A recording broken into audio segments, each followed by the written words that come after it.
Well, hello there. How are you? Yes, it's turned right. So, currently, I've been eating vegetables. And I hunger for something else. Now, I have a nuanced take on this. I believe that it is more morally efficacious to eat vegetables if given the choice between meat and vegetables. Why? Because there is less life force that you're consuming on behalf of your own personal gain when you eat vegetables than there is to eating meat. You consume less life energy when eating vegetables than eating meat, and thus you are killing less when eating vegetables than when eating animals. However, just recognizing that statement, you recognize the effect of yin and yang in it, because if you're consuming less life energy, then you are left to be meek. Now, the meek shall inherit the earth, as the Bible says. But the world is a cold place. And it's not a cold place alone. It's a very hot place, too. A lot of energy going on. But there's coldness in it. The world is the enemy of love. It is a mainframe that defeats you every time until you find it. But love can only exist in a world. And this is the world we live in. So, ultimately, is this thing right? Thank God it's recording. Oh my God, that was worrisome. Is it really? Is it really? Yeah, I suppose. I suppose that anyway, so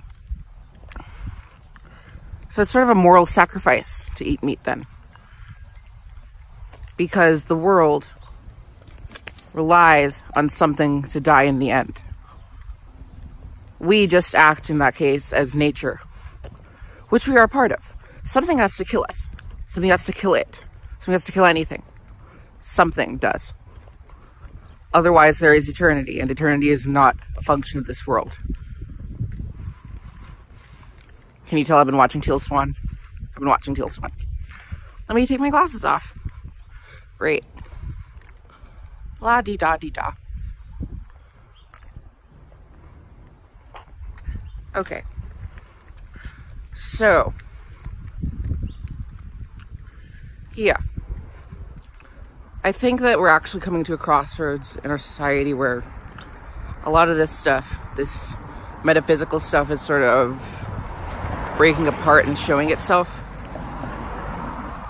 I mean, the right decision of whether or not to eat animals or to eat vegetables instead of it, in place of them, is moral. It's built on belief. The idea that humans are an exceptional or superior form of specimen, that is a belief, and through it comes power. You have to recognize that in the intellectual function of a human, that is only a tool. It's only a tool. It's only some sort of function that can be exhibited by the human or whatever specimen. It's not the only function that you're supposed to live in. Otherwise, you bake in it. You have to be able to recognize that. You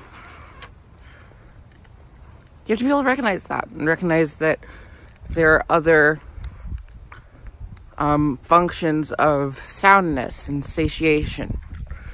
The intellect is meant as a protection of... Oh my God, wait. The intellect is meant as a protection of whatever you find functional. It is there so you can defend its purpose, so you can protect it with conviction. Conviction breeds confidence, breeds defense, breeds insistence, breeds power. So, if you can speak with conviction, or believe with conviction, oh my God, the sun. Okay. then you have it made. This is why Earthling Ed can win every argument. Because he believes. He believes steadfastly. Vehemently. And he's good at playing that passive-aggressive liberal card too. He's not a bad person, which he's told farmers too, but he's not a bad person. He has recognized the ethical efficaciousness of veganism and run with it. Meanwhile, Jordan Peterson's daughter, for instance, eats meat steadfastly and solely because she recognizes her health and cold. Legs again.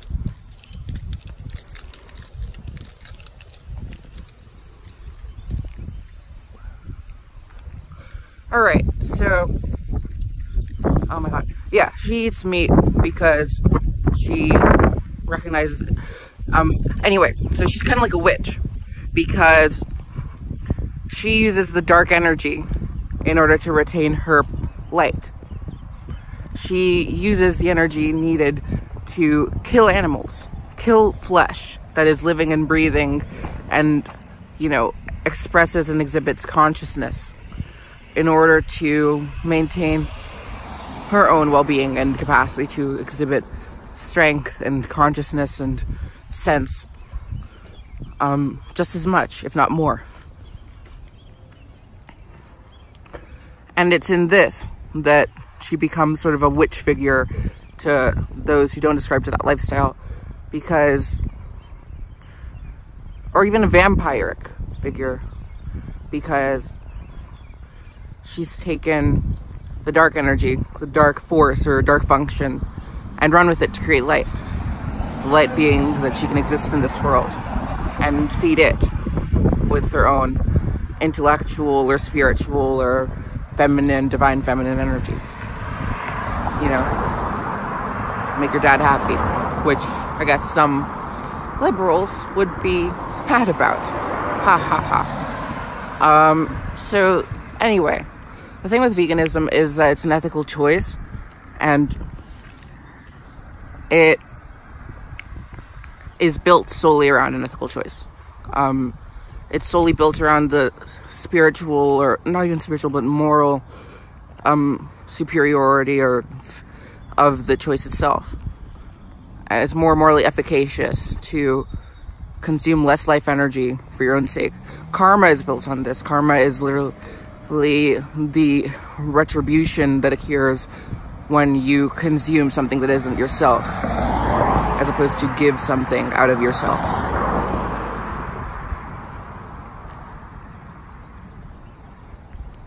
So ultimately, we all sin. Thanks.